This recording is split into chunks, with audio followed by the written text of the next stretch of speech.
Good morning students.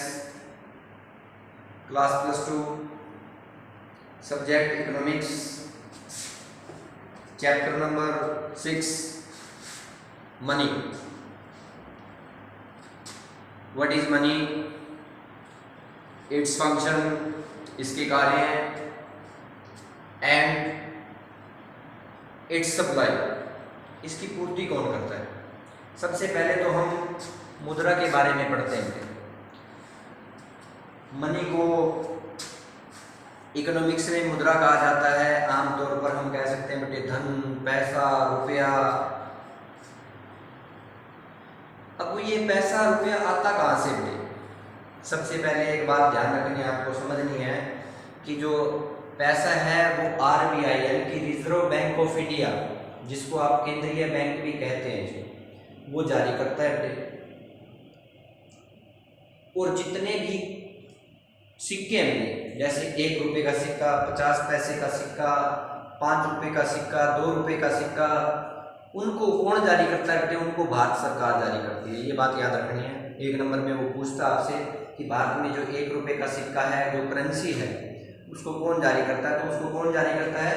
उसको भारत सरकार जारी करती है। और जितने भी कागजी नोट है उनको आरबीआई यानी कि रिजर्व बैंक ऑफ इंडिया जारी करता है। अब पढ़ते हैं बेटे मुद्रा किसे कहते हैं, यानी कि जो भी वस्तु है।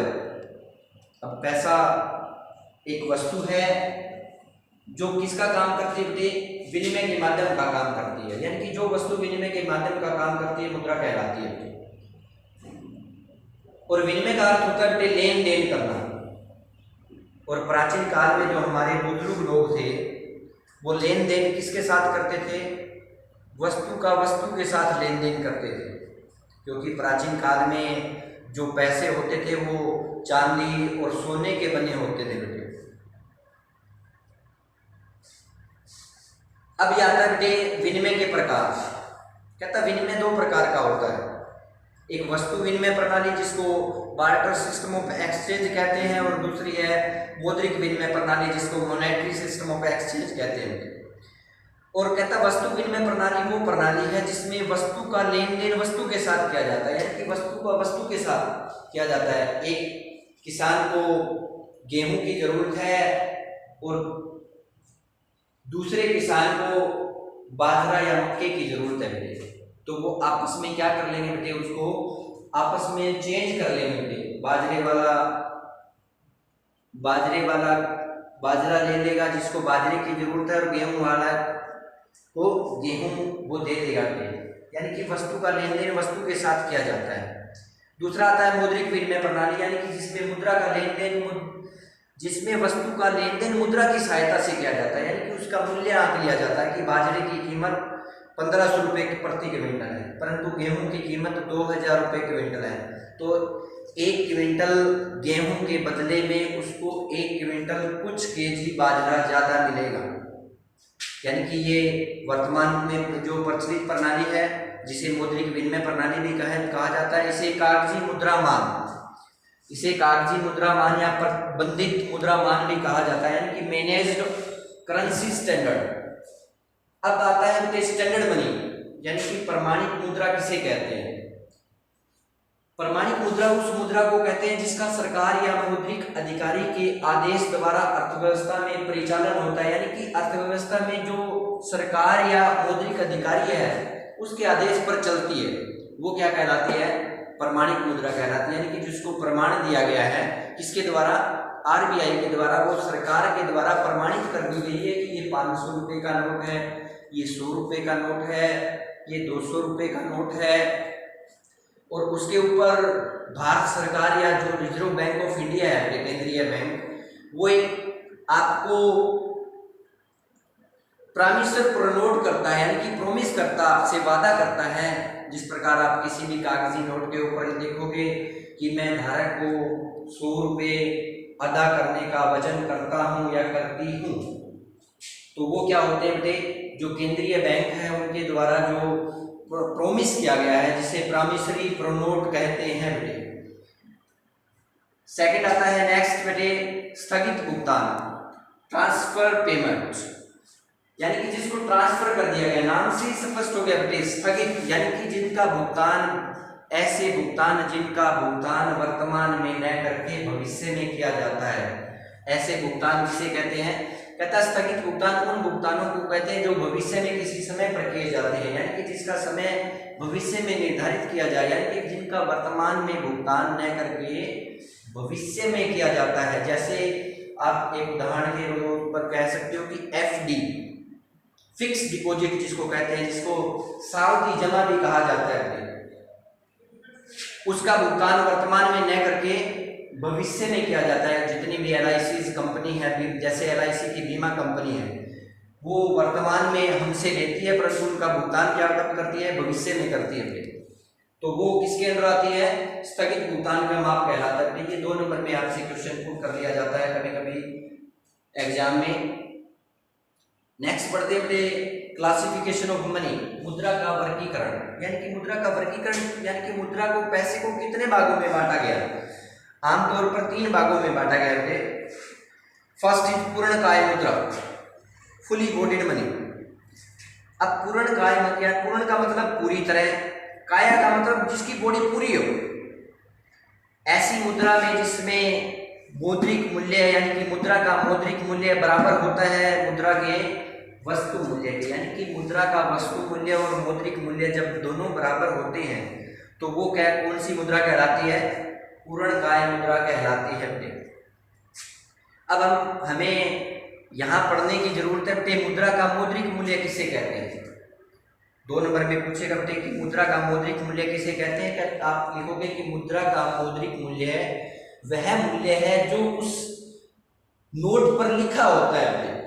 जैसे 100 रुपये का नोट है, उसके ऊपर 100 लिखा होता है, 200 रुपये का नोट है, उसके ऊपर 200 लिखा होता है बेटे, और जो 500 रुपये का नोट है उसके ऊपर 500 रुपये लिखा होता है। मुद्रा का मौद्रिक मूल्य और मुद्रा का वस्तु मूल्य बेटे। मुद्रा का मौद्रिक मूल्य यानी कि जो उसके ऊपर लिखा होता है, 100 रुपये के नोट के ऊपर 100, 200 रुपये के ऊपर 200, 500 रुपये के नोट पर 500, तो जो लिखा होता है वो उसका मौद्रिक मूल्य कहलाता है। अब आता है वस्तु मूल्य, मुद्रा का वस्तु मूल्य। वस्तु मूल्य का मतलब जो जिस धातु की यानी कि जिस चीज का वो नोट बना हुआ है, किस चीज का बना हुआ है नोट? कागज का बना हुआ है। और बाजार में यदि उसको बेचने जाओगे आप, यदि उसके ऊपर आरबीआई की मोहर, गवर्नर के साइन और प्रोमिसर प्रोनोट नहीं है तो उसकी वैल्यू बाजार में कुछ भी नहीं है बेटे। उदाहरण के तौर पर हम कह सकते हैं कि यदि आपके पास 1 रुपये या 2 रुपये का कागजी 2 रुपये का सिक्का है, आप उसको कूट पीट के ले जाओ कबाड़ी के पास तो वो आपको कुछ भी नहीं देगा। उस सिक्के का बना हुआ किसका है? वो लोहे का, परंतु लोहे का आपको कुछ नहीं मिलेगा क्योंकि उसकी कीमत बाजार में उतनी नहीं है कि वो आपको 1 रुपया दे दे। यदि आप उसको सीधा बाजार में किसी दुकानदार को देने जाओगे तो आपको 1 या 2 रुपये की वस्तु जरूर देगा उसके बदले में। नेक्स्ट आता है प्रतिनिधि पूर्णकाय मुद्रा।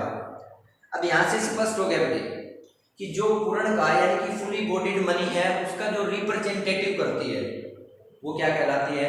प्रतिनिधि पूर्णकाय मुद्रा कहलाती है। जैसे रिसिप्ट चिट कह सकते हो आप। नेक्स्ट आता है साख मुद्रा, सबसे इंपॉर्टेंट बेटे क्रेडिट मनी। और जो आज की वर्तमान जो मुद्रा है वो कौन सी मुद्रा कहलाती है बेटे? साख मुद्रा कहलाती है, जिसमें मुद्रा का मौद्रिक मूल्य वस्तु मूल्य से बहुत ज्यादा होता है। यानी कि वस्तु मूल्य कम और मौद्रिक मूल्य बहुत ज्यादा। यानी कि ये देखो कहता मुद्रा का मौद्रिक मूल्य ज्यादा होता है मुद्रा के वस्तु मूल्य से। यानी कि जो आज की मुद्रा है, आज का जो रुपया है, आज का जो पैसा है, जैसे कागजी नोट, गुलाबी नोट के ऊपर 2000 रुपये लिखा हुआ है, परंतु यदि उस 2000 को हटा दोगे आप, रिजर्व बैंक ऑफ इंडिया हटा दे और आपको सीधा ही वो कागज दे दे, तो आप जिस प्रकार चूर्ण में निकलते हैं मनोरंजन वाले जो डुप्लीकेट जिनको नोट कहा जाता है, उसका बाजार में आपको कुछ नहीं मिलेगा बेटे, परंतु वो उनकी सेम कॉपी होते हैं, यानी कि वो कागज है। अब साख मुद्रा के 4 प्रकार है बेटे। प्रतीक सिक्के यानी कि टोकन कॉइन्स, यानी कि जितने भी 1 रुपए के सिक्के हैं, जितने भी 50 पैसे के सिक्के हैं, वो किसके अंदर आते हैं बेटे? प्रतीक सिक्कों के अंदर आते हैं। नेक्स्ट आता है प्रतिनिधि प्रतीक मुद्रा, यानी कि जो प्रतिनिधित्व करते हैं किसका? जो ऊपर प्रतीक सिक्के हैं उनका प्रतिनिधित्व करते हैं, जिनका अंकित मूल्य वास्तविक मूल्य के बराबर नहीं होता। वास्तविक मूल्य का मतलब वस्तु मूल्य भी होता है बेटे, यानी कि जो उनके ऊपर लिखा होता है उसके वस्तु मूल्य से बहुत कम होता है या बराबर नहीं होता, वो क्या कहता है? वो प्रतिनिधि प्रतीक मुद्रा कहलाती है। जैसे मुद्रा पत्र, जिस प्रकार LIC में यदि आप बीमा कराओगे तो एक प्रोनोट मिलेगा, पहले सबसे पहले वो प्रोनोट होता है, यानी कि उसे मुद्रा पत्र कहते हैं।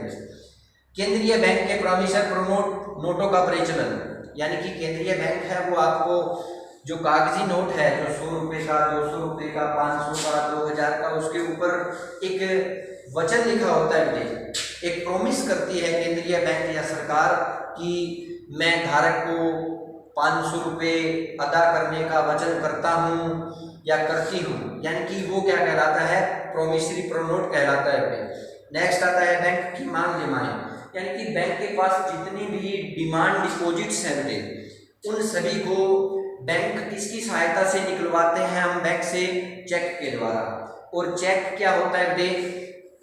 चेक के ऊपर हम कितनी भी कीमत लिख सकते हैं, 1000, 50,000, करोड़, परंतु उस चेक के ऊपर यदि हमने 1 करोड़ रुपए लिख दिए तो बैंक हमें 1 करोड़ रुपए जरूर देगा यदि हमारे खाते में होंगे तो। और वो 1 करोड़ रुपए हमें जब देगा, परंतु वो चेक बना किस चीज का बेटे?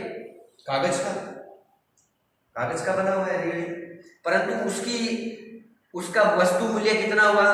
कुछ नहीं, परंतु उसका मौद्रिक मूल्य क्या हुआ बेटे? 1 करोड़ रुपए। नेक्स्ट हम पढ़ेंगे बेटे मुद्रा के कार्य। मुद्रा के कार्य क्या क्या है? अब 2 या 3 कार्य तो हमने बेटे यहीं पढ़ लिए। सबसे पहले लेन देन का काम करती है, स्थगित भुगतानों के मान का माप करती है, यानी कि जो भविष्य में भुगतान किए जाते हैं, और मुद्रा को हम भविष्य तक सुरक्षित रख सकते हैं, क्योंकि स्थगित भुगतानों का माप भी तो करना है। ये इसके कार्य हैं बेटे, जो आपको बुक में बहुत अच्छी तरह से मिलेंगे। वो कार्य आपको वहां से अच्छी तरह करने हैं। Thanks and have a nice day.